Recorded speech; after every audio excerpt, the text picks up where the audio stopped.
welcome back to My Life. I'm George, and I have the pleasure today of being with a unique young man, Wyle Bull Abboud. He is the owner of Bull's Boxing Club out of Oxford. Yeah. And it's a pleasure again to be with you today. Pleasure is all mine, man. Later on in the program, we're going to be talking about a program that was in the Oxford Leader a couple weeks ago, your Rock Steady program. Okay. But initially, as we get out, you've made quite a name for yourself in the community, and just in our initial conversations here, you have a very interesting life to share. And where did it all begin? From the time I was young, I grew up watching. But you said you were born where? I was born in Baghdad. Okay. Came over here in 1968. You were how old? I was about 3 years old when I came over here. I'm born in '64, but my birthday isn't until December. We're here like in July, so yeah, I was 3 years old, and came out. I think my dad chose to move because over there we happen to be Christians, and it was mainly Muslim. So I think we left because of persecution. You mentioned. Yeah, which is still going on today. Dad chose to come here to Detroit because of the Motor City, because of the jobs, which makes a lot of sense. He ended up working for the Jefferson plant until he retired. Wonderful. So you were how many siblings? I've got 2 brothers and 1 sister. 2 brothers and 1 sister. Yes. And you grew up, you said, in the... It's called the Village of Beverly Hills / Birmingham area. Okay. Yeah. And you went through Birmingham schools then? Yes. I went to Beverly Elementary School, Berkshire Junior High School, and high school Wiley E. Groves, of all names. Wiley E. Groves. What are the odds of that? And on 13 Mile. So. Yes. All good. Yeah. When did you take up an interest in, let's say, you talked about first it wasn't boxing, but it was what? I was a martial artist first. Okay. So I went from like karate to doing karate tournaments to doing full contact kickboxing, which to me, full contact kickboxing is full contact karate. It's a little bit of boxing, it's a little bit of karate, and it's mixed. And is that what we see on TV now as mixed martial arts, or you were more skilled and not as... Well, it has evolved to MMA. Okay. Because before we would do it on a mat or inside of a ring, which kickboxing would be done inside of a boxing ring. And then, of course, after the 90s, it kind of faded, and this new thing called UFC, probably about 1991 started, and the rest is kind of history. It's all it's called mixed martial arts now, which anything counts. It's a bit brutal too, man. I'm tapping out real quick, man. I don't know I'm breaking my hand, but it's quite the fastest growing sport, though. It's I got to say I watch it a lot. Right. So you said your influences in your life. You watch Bruce Lee. Yeah. Muhammad Ali and Evel Knievel. And Evel Knievel. Yeah. Did you ride bikes then? Motorcycles. Motorcycles? Yeah. In fact, I've actually, I think I told you just a little bit earlier. Yeah, Evel Knievel jumped over things? Yeah, I jumped over like my cousins. They all laid down there for me, and I put my brother first, and I put my first and second cousins. You figured he was safest then. And the ones who just kind of got off the boat, as they would say, I put them towards the end, but the kids trust me 100%. I would jump, I'd clear them. But one time my aunt, God rest her soul, she's like, "What are you doing?" I go, "Don't worry, Aunt Wafa, your kids are up front," because they're like first cousins, The rest of them are the ones to worry about. But, God, my parents had a lot to deal with, I'm sure. Yeah. So interesting then. So you had the influence of Bruce Lee and the karate. Yeah. You had the Evel Knievel with the motorcycle. Yeah. And then how did you make the switch from the martial arts to the boxing then? How was that transition? I was a big Muhammad Ali fan. Okay. And I also knew that Bruce Lee loved watching boxing too. In fact, he watched quite a bit of boxing. Being a Bruce Lee fan and watching Ali, to me, boxing it just was like an art to me, more than like karate being an art. To me, boxing was an art too. And it was something I always thought I could do. So after doing karate tournaments and maybe losing a few to a point here and there, like a little contact, I was like, this shouldn't be the way it is. So I had to go to a full contact. I told my uncle I could do it, and sure enough, I ended up doing kickboxing. And in 1991, I won an amateur middleweight kickboxing title with only 4 fights. Oh, wow. Because the promoter liked what he's seen. He's like, if you win this fight, you come back to Chicago, we're fighting for a title. I'm like, man, count me in. And it was one of the most exciting things to do, is win a kickboxing title.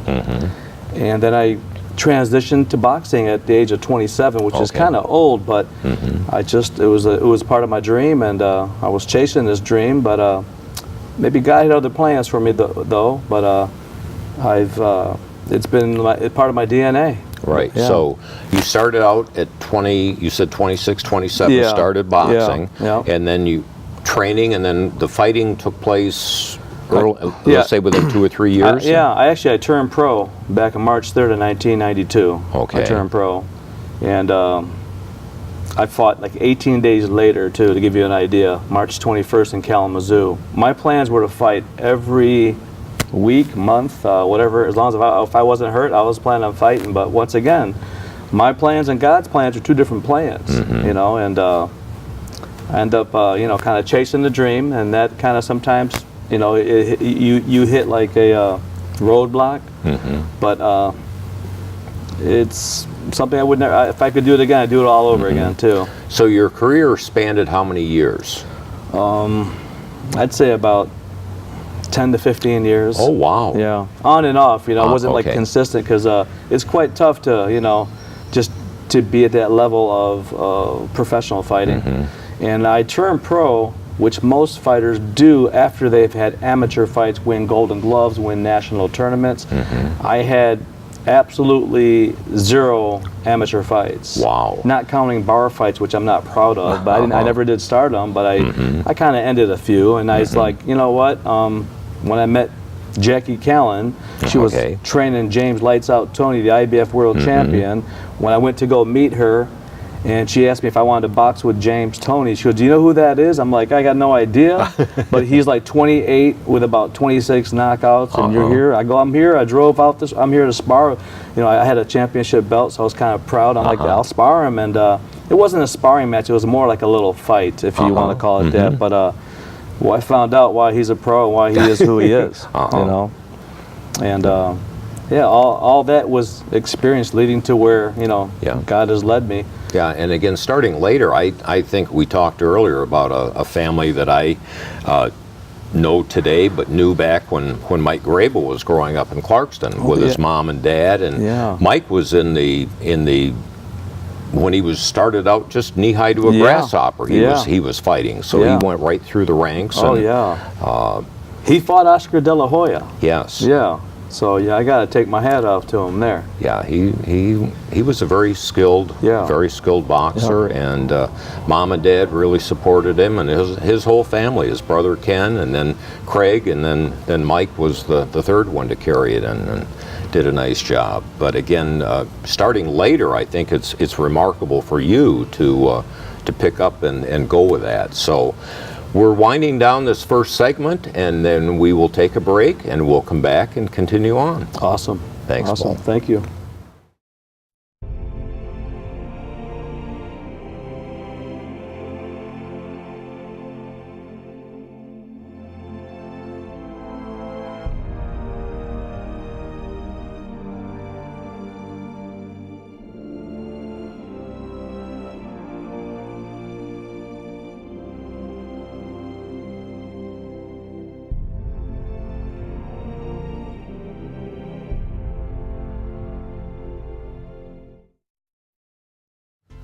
Welcome back as we continue our My Life segment with Bull Abboud.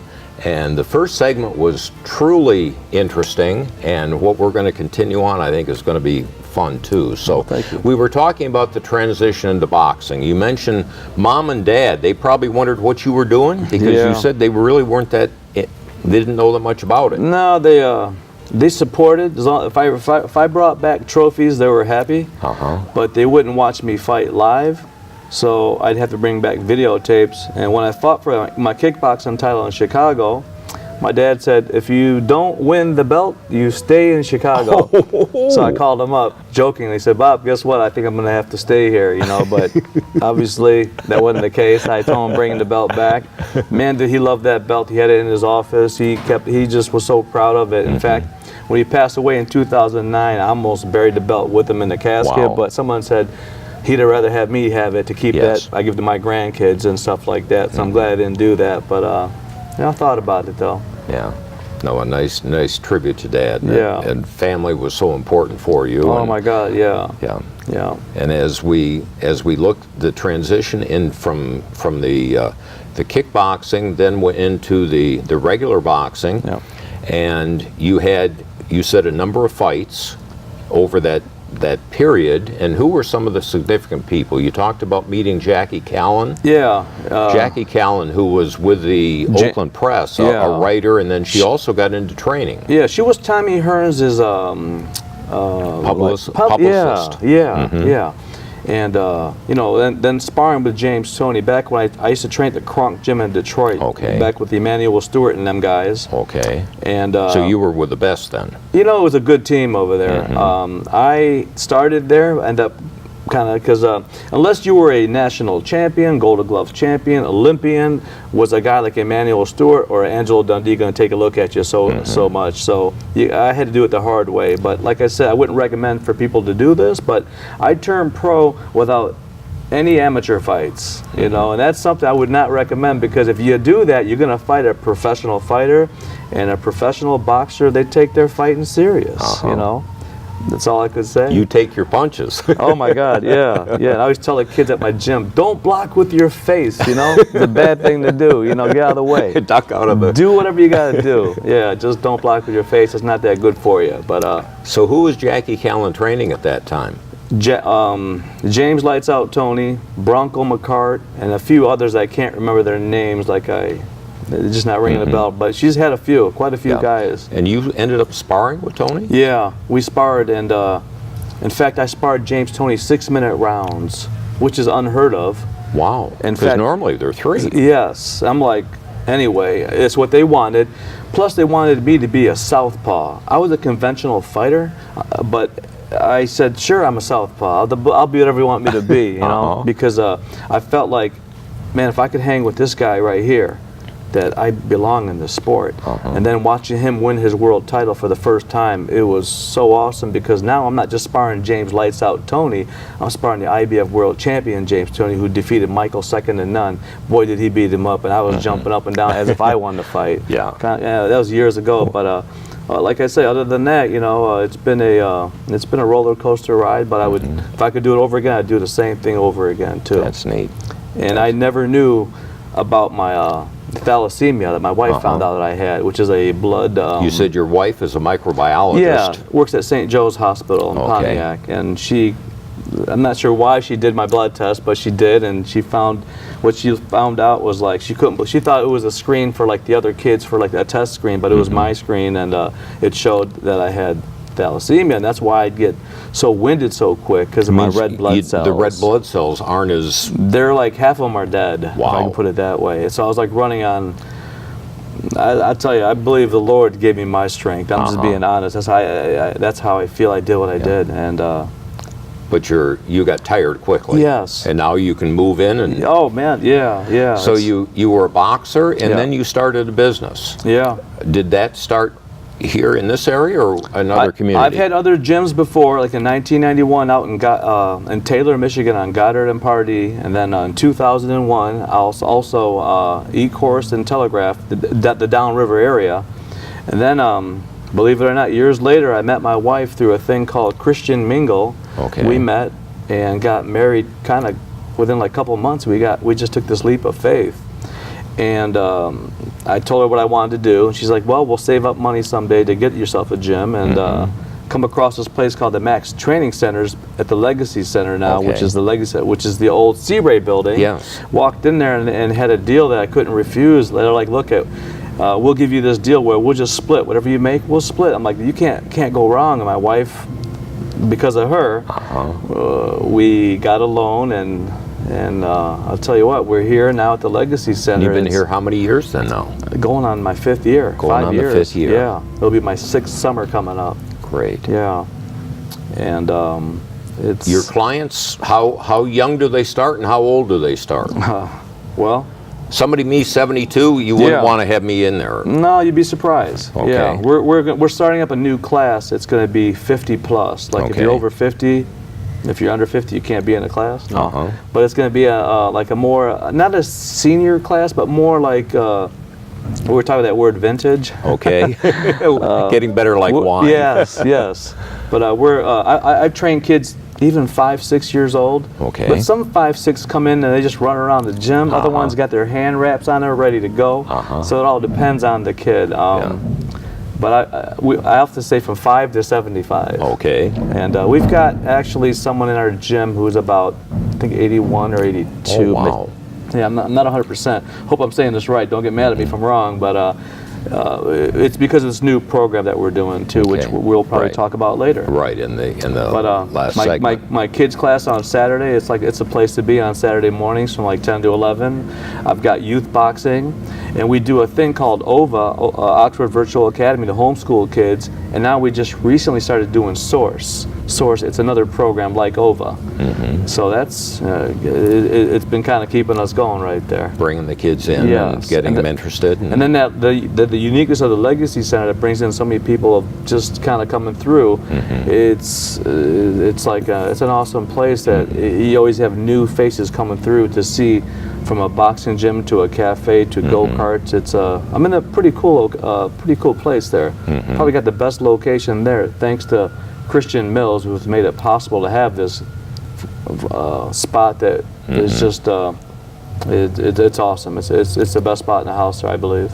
Great. And I think part of your training, listening to you, and not knowing that much about the training for boxing, but you've got to know when to use it. I think of karate being very disciplined and Sure. very appropriate, and you don't just go out and start No, a fight. no. You have those skills, That's and right. you're very controlled. You have the training, you have the Yes. ability, but you don't go looking for fights. No. I see kids that come in that, believe it or not, that might have been bullied, but now they come in, they have a little bit more like self-esteem, dignity. They just kind of feel more Confident. More confident, yeah, absolutely. Just by the way they walk. And then when you feel confident, you train, you don't need to prove nothing to nobody. Yeah. I always tell them, if you got someone that wants to give you a hard time, tell them, come up to the gym, we'll get a little sparring. Yeah. Let's see how you do on an exhibition here at Bull's Boxing Club. Where this way here, it'll be a fair situation, not Yes. no one getting beat up. Right. It's under supervision, Yeah. which I think is a great idea for the bullies out there too, which I hope, I think they're kids that are kind of scared themselves and they don't know what to do. They might be getting bullied by their, Right. But again, the training is your kids are trained, but again, it's with that idea that you're not going to go picking fights. Exactly. You're going to be able to defend yourself. Yeah. They've said we've closed up this segment, so Okay. we're going to move on to another one. Yeah. So we'll take a break. You got it. Okay.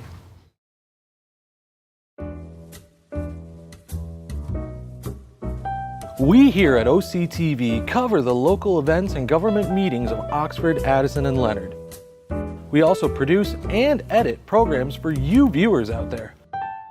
With the leadership of our station manager, Bill Service, we have been a very successful team, winning awards from the state of Michigan for Best Electronic Media, giving attention to our local veterans. We also won awards for excellence in directing and educational programs.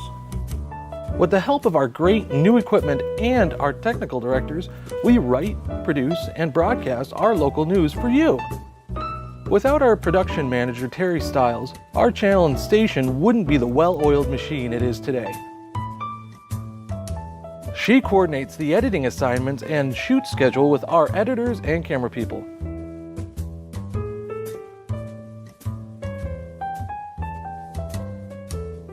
OCTV and its communities make a great team.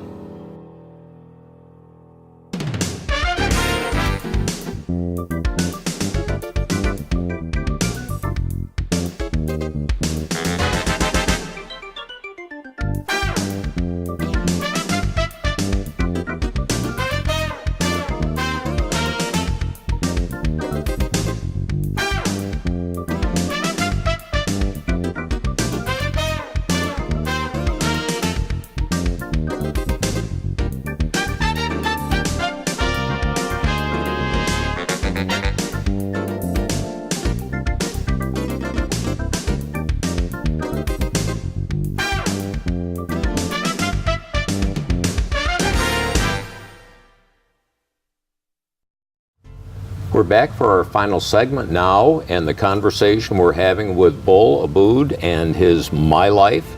And we're talking about the boxing, the training of the young people, and we were finishing up with the idea of having an understanding with the young people that you're training, that they don't go out being bullies, but they use it for their own self-esteem, they use it for their own defense if they need it, but it's the idea that they're going to be a model citizen as I believe you are. I want to say I try to be, but I just be. I try not, because when you try stuff is when you fail, because you try. Yeah. You don't try to brush your teeth. You just have to do it. You just do it. You don't think. You don't try to go to work. You just show up.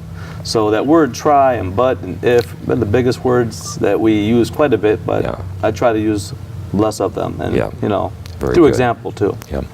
Couple things before we move into Rocksteady.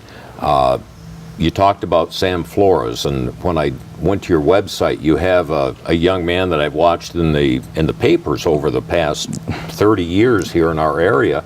Young man grew up in Pontiac and part of the Aztec boxing, and you got Sam now as part of your gym. Yeah, Sam's like he's like a living legend, man. I tell him, Sam, you're the uncrowned champion, and he truly is. This gentleman, his resume reads like no other. Not too many people on the planet can say they've got 2 wins over Tommy the Hitman Hearns. 2, not 1, twice. When he was an amateur. Yes. And then another win against Ray Boom Boom Mancini from Youngstown, Ohio, who my wife shares the same birthday with, if I had to say that. But yeah, another awesome fighter. And yeah, Sam is just man, he's wonderful. Yes. He's so good with the kids, with people in general. He's just, he's got that $1 million smile, but I tell my wife, don't let this smile fool you. This guy is like De La Hoya, man. Boy, he'd give, if I had a time machine, I'd put Sam back in it, he'd give Floyd Mayweather the fight of his life. In fact, I'd put my money on Sam Flores. I'm not just saying this, I mean this too.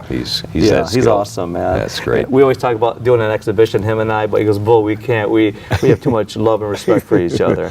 But I go, it'd be an honor though, you know? Yes. But that's a whole other story too. Yeah. And we were talking before we started taping about Muhammad Ali and Sonny Liston and the 1-inch punch. Yeah. And you said you wanted to include that. That is folks, it was kind of like the mystery punch. Yeah, which some people to this day, they've heard of Bruce Lee's 1 and 3-inch punch, which does exist. I believe that Ali did something very similar to what Bruce Lee does, which they call the 1-inch punch.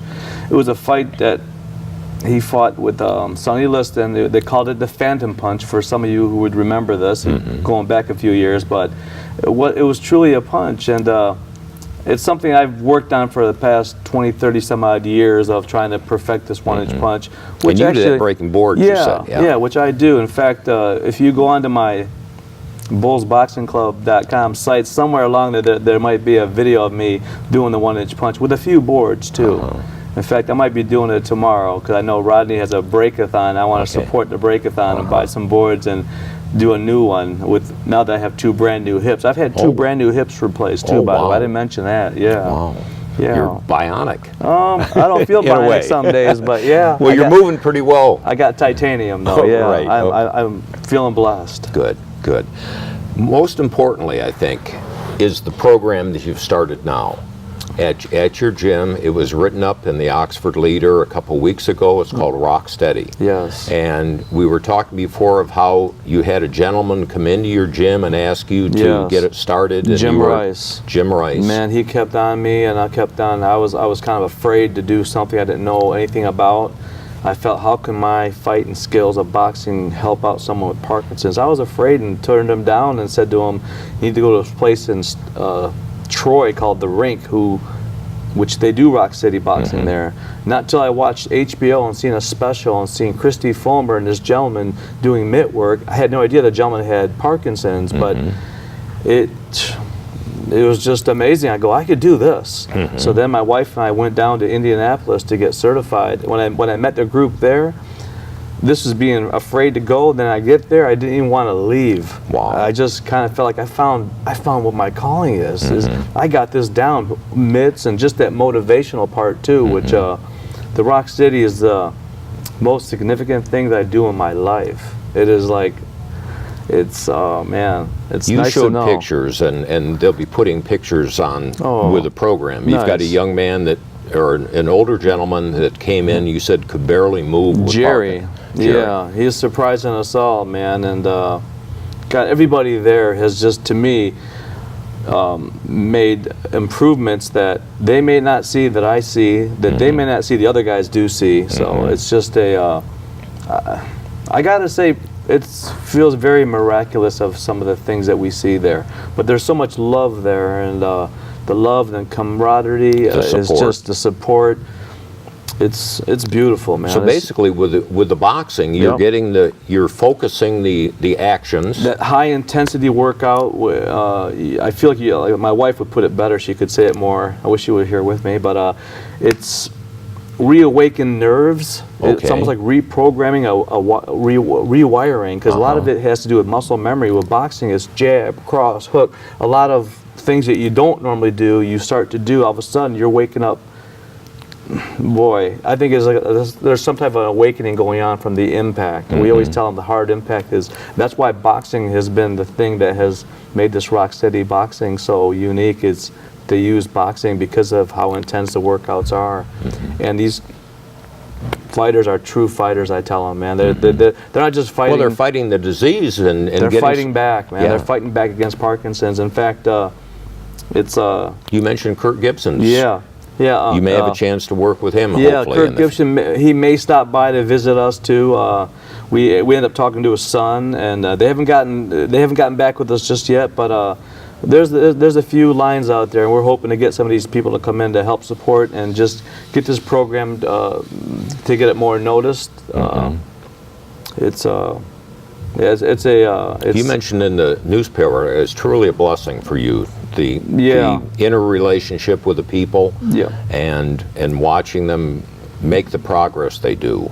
To be able to use a gift that I feel I've been given and to help out, like my mom thought I was crazy when I'd shadow box, and her never seeing me do what I do with these classes. And I've got some wonderful volunteers that help out too in these classes.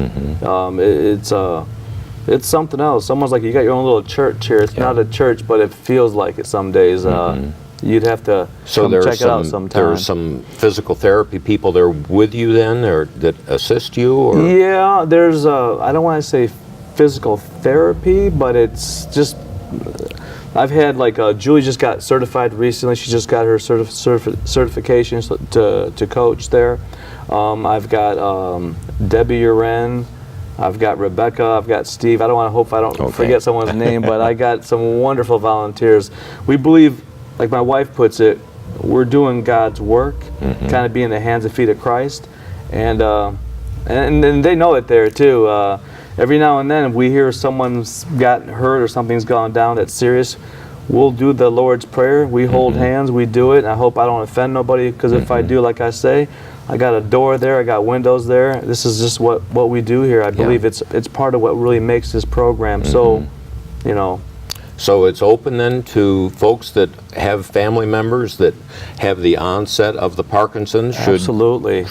Give you folks a call. Well, the best thing they should do is go to Rocksteady Boxing and put in their zip code to find the closest location near them. Whether it's different states, they're all over the place. But we're like the northern Oakland County. As far as out this way, we're one of the only ones out this way. But I would, if you live in Troy, the rink, there's other places in Beverly Hills. They're all over the place. So your best bet would be go to rocksteadyboxing.com. Put in your zip code to see your closest location to you. But if you're in this area, you get a chance to work with you. Come by Bull's Boxing Club. Yeah, absolutely. Yeah, we'd love to work with you. It's been a pleasure today, Bull. Oh, man. Pleasure's all mine, too. Thank you. Thank you very much. Thank you. We'll see you next time for My Life. Awesome.